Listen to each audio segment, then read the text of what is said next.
함께 읽겠습니다. 하늘에 큰 이적이 보이니 해를 옷 입은 한 여자가 있는데 그 발 아래에는 달이 있고 그 머리에는 12발의 관을 썼더라. 아멘. 기도하겠습니다. 하나님 아버지 감사합니다. 오늘도 복된 하루를 살아가며 또 믿음으로 살아갈 때 사랑하는 주님과 함께 믿음으로 살아갈 수 있도록 하나님 은혜와 복을 더하여 주옵소서. 주께서 사랑하시는 우리 믿음의 백성들에게 한량없는 은혜를 부어주시고 크신 은혜로 오늘도 정말 하나님 기뻐하시는 자리에 있게 하여 주옵소서.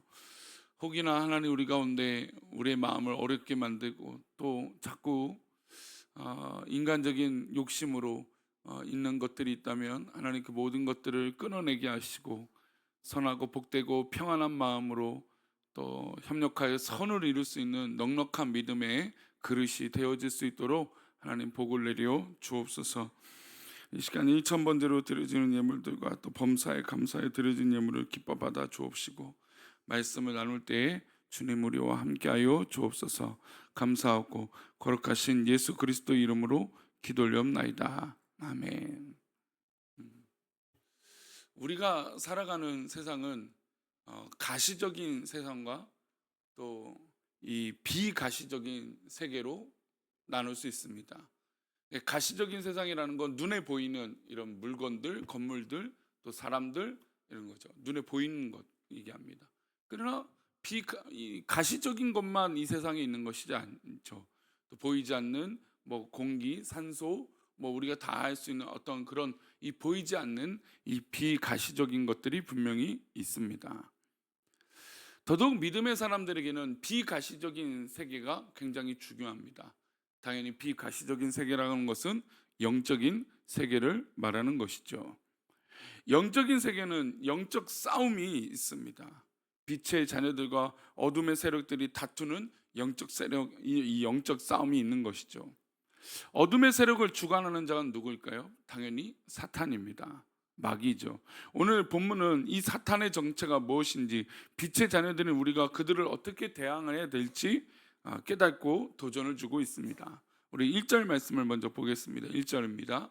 하늘에 큰 이적이 보이니 해를 옷 입은 한 여자가 있는데 그 발 아래에는 달이 있고 그 머리에는 12별의 관을 썼더라. 이제 요한계시록 이 12장은 굉장히 이제 비유적인 이 예언이 굉장히 많이 나오고 있습니다. 비유에서도 상징적인 이 해석들이 나오게 되죠. 한 여자가 해를 옷 입었습니다. 그리고 발 아래에는 달이 있죠. 12별의 관을 쓰고 있습니다. 해와 달과 별을 한 몸에 가지고 있는 이 여자가 누구일까요? 해, 달, 별은 하나님께서 넷째 날 창조하신 것들입니다. 해와 달과 별은 빛을 내는 발광체이지만 사실 뭐 태양을 빛이라고 얘기하지만 정말 진정한 빛 자체는 우리 하나님이시죠.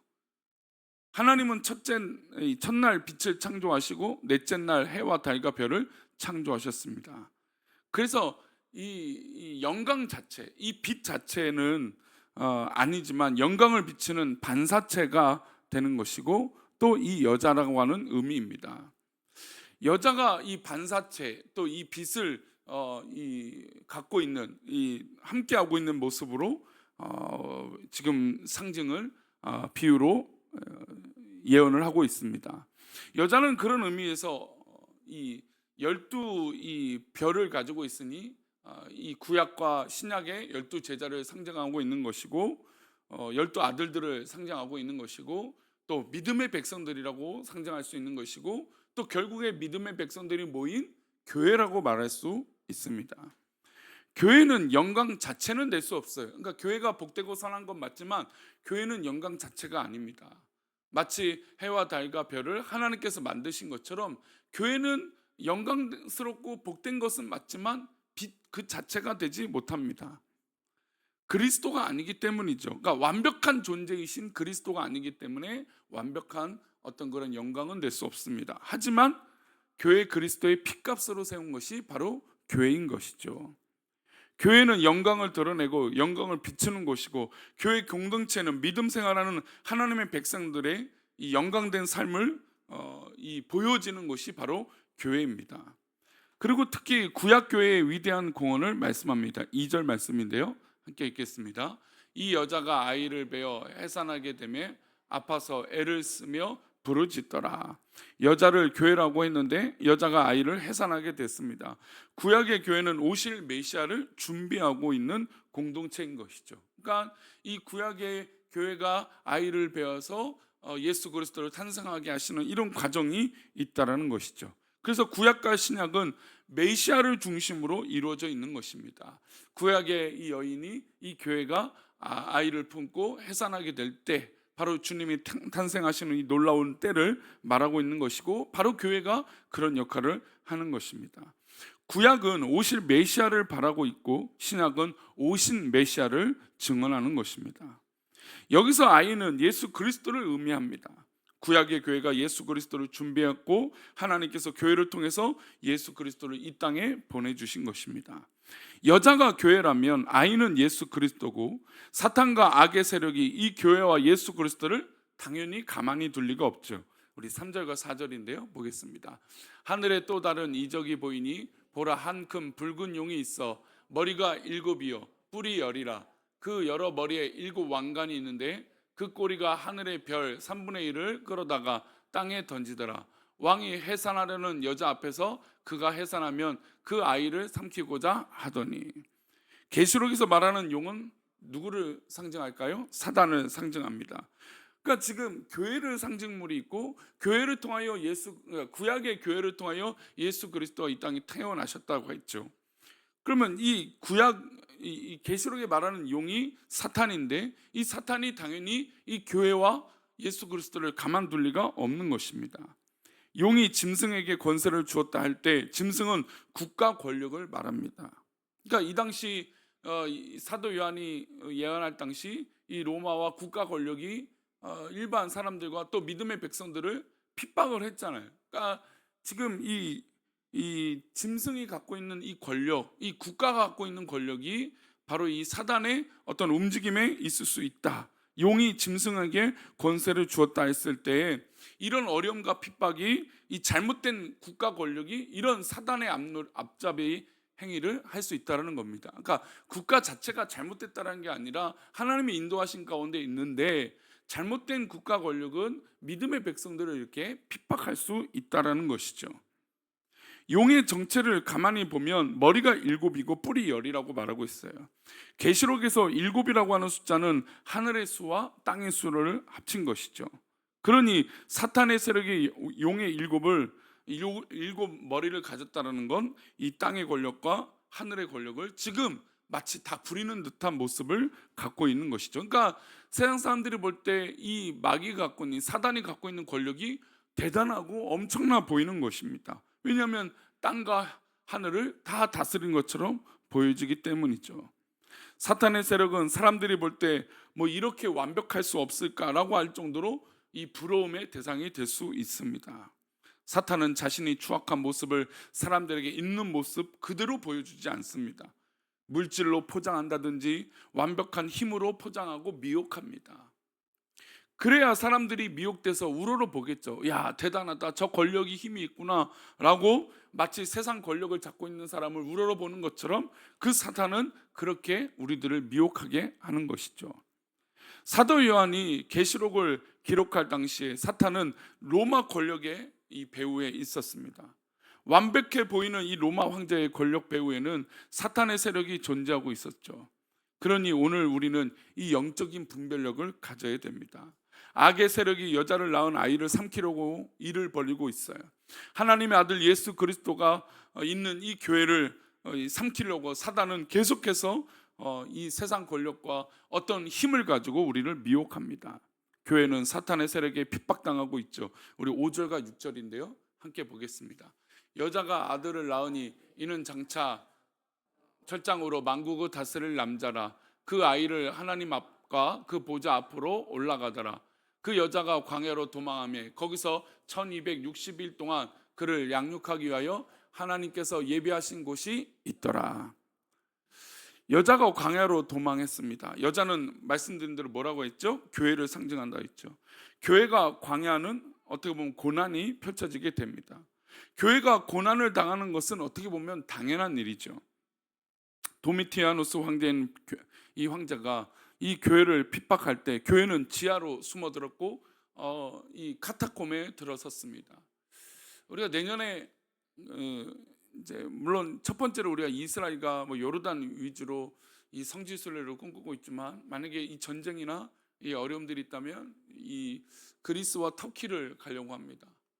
근데 놀랍게도 이 뭐 우리가 잘 알다시피 뭐 예루살렘만 핍박이 있고 뭐 교회만 거기에 핍박이 있었던 게 아니에요.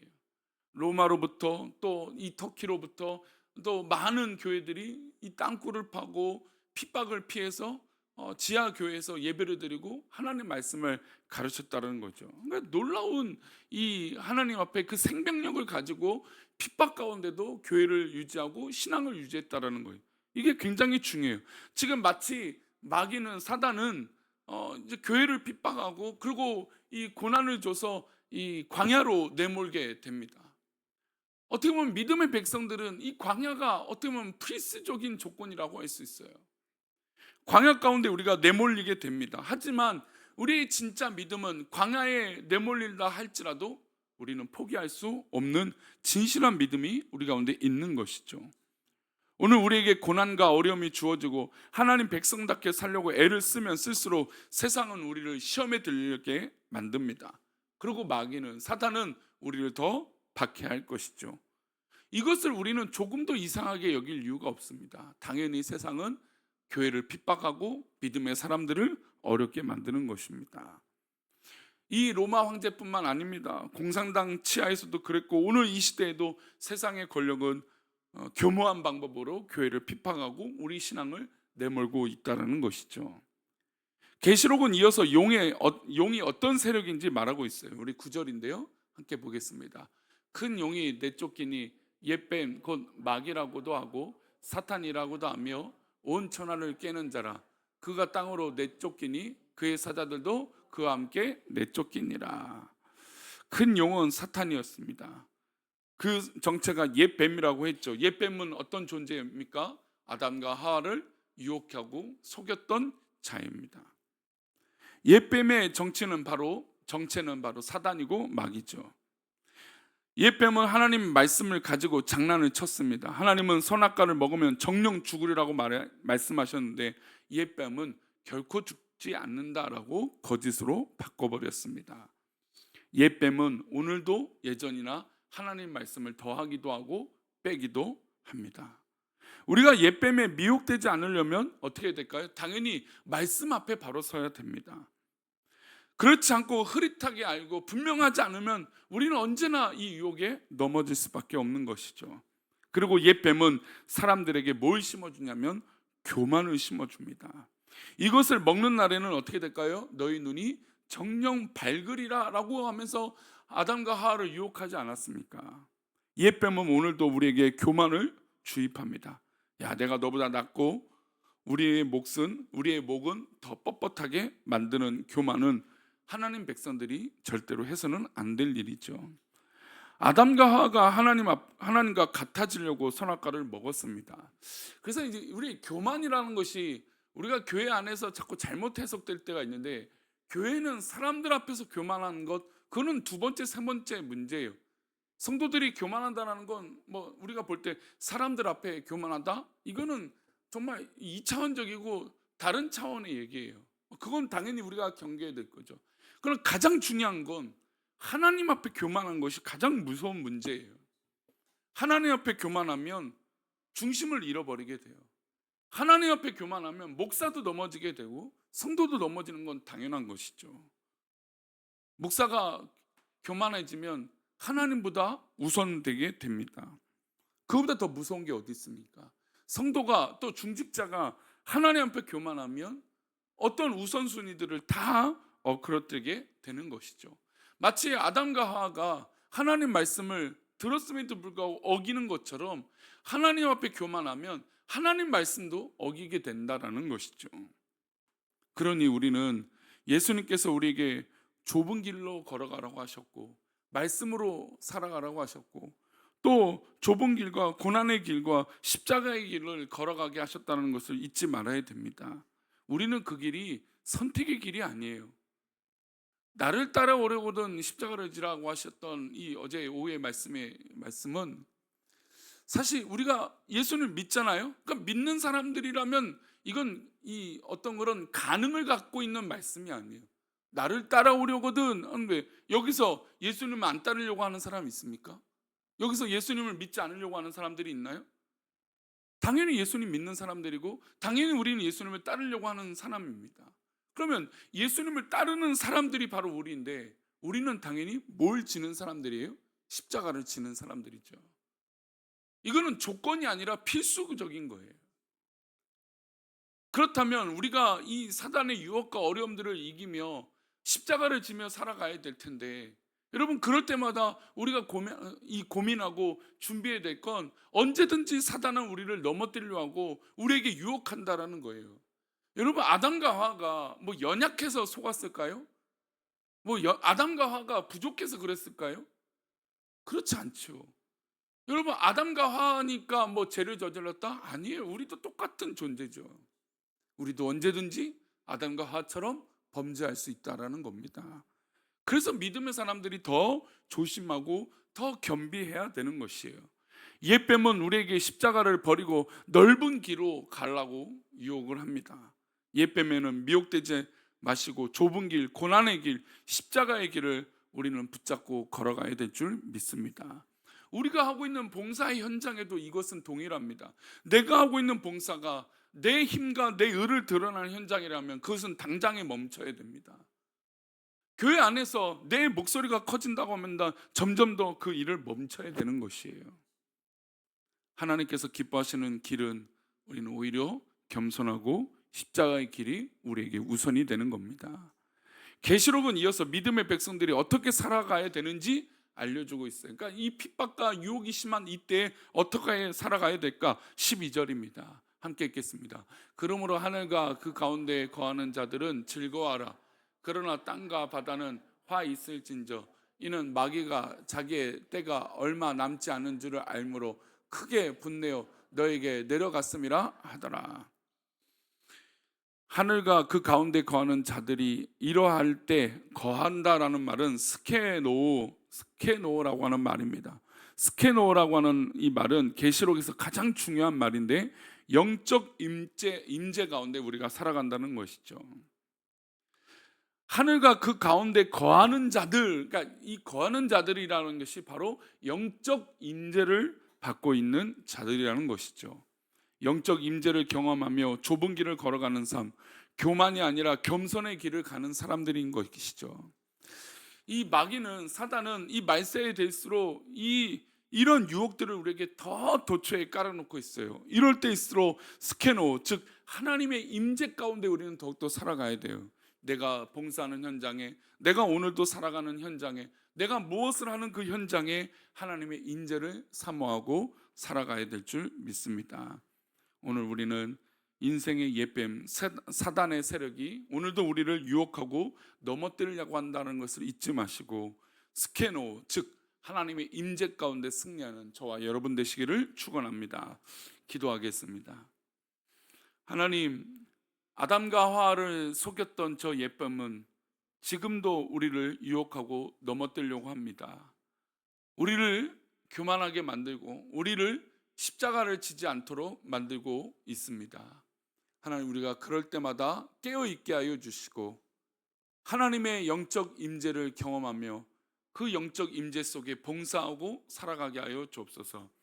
우리가 살고 있는 현장 가운데, 우리가 행동하고 있는 이 봉사의 자리 가운데 하나님의 임재가 아니라면 우리가 그것을 고민하게 하여 주시고 우리가 하고 있는 봉사 가운데 내 입과 내 힘과 내 능력이 드러나는 것이 아니라 하나님의 사랑이 드러나게 하여 주옵소서. 우리가 그렇게 성숙하게 봉사하기 원하며 오늘도 우리를 그렇게 인도하시는 놀라운 은혜 속에 살기 원하고 거룩하신 예수 그리스도 이름으로 기도올리옵나이다. 아멘.